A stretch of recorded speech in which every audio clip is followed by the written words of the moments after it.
Coming off a very encouraging win over the Saints that vaulted them into first place in the NFC South, our Falcons are headed to East Rutherford, New Jersey to take on the very lowly Jets. Their fans have not had much to cheer about. Actually, nothing to cheer about this season. From the opening drive, they've had nothing to cheer about this season. I feel bad for Jets fans. They finally looked up and up.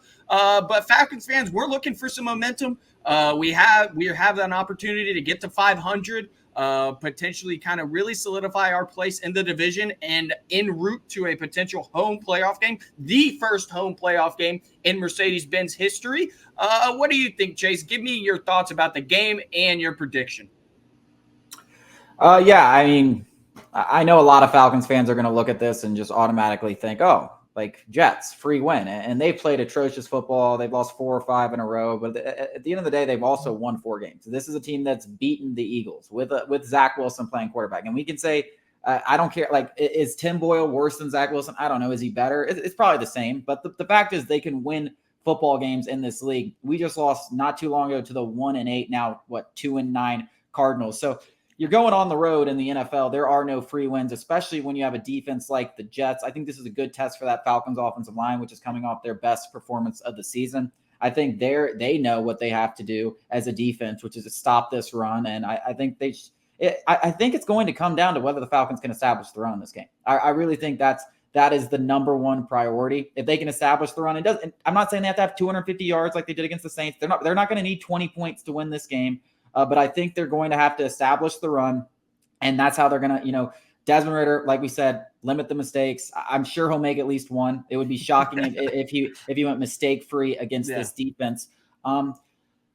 It's tough because I don't want to get caught in this. We played well one week, and like I'm going to expect it every week. Yeah. But I'm going to give the Falcons the win here. I'm going to say they make it 2 in a row and they beat the Jets. I think the defense stands up. I think Tim Boyle makes a couple of mistakes. I think that helps the Falcons offense. Difference in the game. Not the Falcons running game, Younghoe Koo. Yeah. I like that. I like that a lot. I will say one thing that all fans should be weary of and praying that the Atlanta Falcons just come home healthy because the MetLife turf is an absolute disaster class. You ask any player on any team, they have negative things to say about that turf. So that is where my focus, unfortunately, will be. Hopefully, our stars, our superstars stay healthy. I think we do win this game. And the fact of the matter is this Falcons defense hasn't had much of a pass rush. But if there's ever been a game to find it, it's this game. First of all, Nathaniel Hackett's a chump. The only reason he got that job is because he's Aaron Rodgers' butt buddy. I think Nathaniel Hackett was the third most important guy in those Green Bay Packers offenses that netted Rodgers those MVPs. It went Matt LaFleur, Aaron Rodgers, and then way down Nathaniel Hackett. So they don't have a great scheme. They have a terrible offensive line, and they don't have a very good quarterback. This has all the makings for the Falcons to potentially revive that pass rush, and I think it gets done now. Again, on the flip side of things, that you could say the same thing about the Falcons and the Jets defense. The Jets defense is absolutely for real. I mean, it's won them games countless times.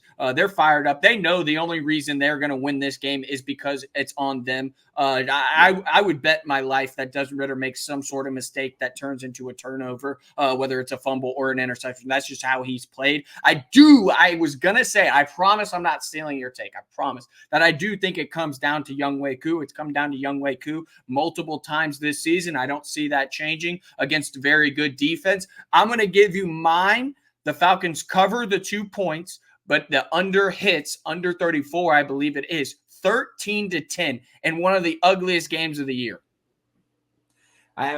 We've seen some ugly ones this year. Yeah. I forgot that I didn't even really give a prediction. I just said the Falcons win and the difference maker. Yeah. The score prediction was the under's 34. Yes. I'll go 17-14 Falcons. Okay. I think it just goes under. I do think it goes under. I think it's going to be an ugly game. I don't quite trust the Falcons defense a ton. I still think they're a little vulnerable. They might make a play. Of course, I think there's going to be a turnover by the Falcons somewhere in there. I like 17-14 Younghoe Koo, 53-yard field goal to win the game. We're gonna stick with the themes of predictions. We're gonna go to the conference championship slate and give a prediction for every single game.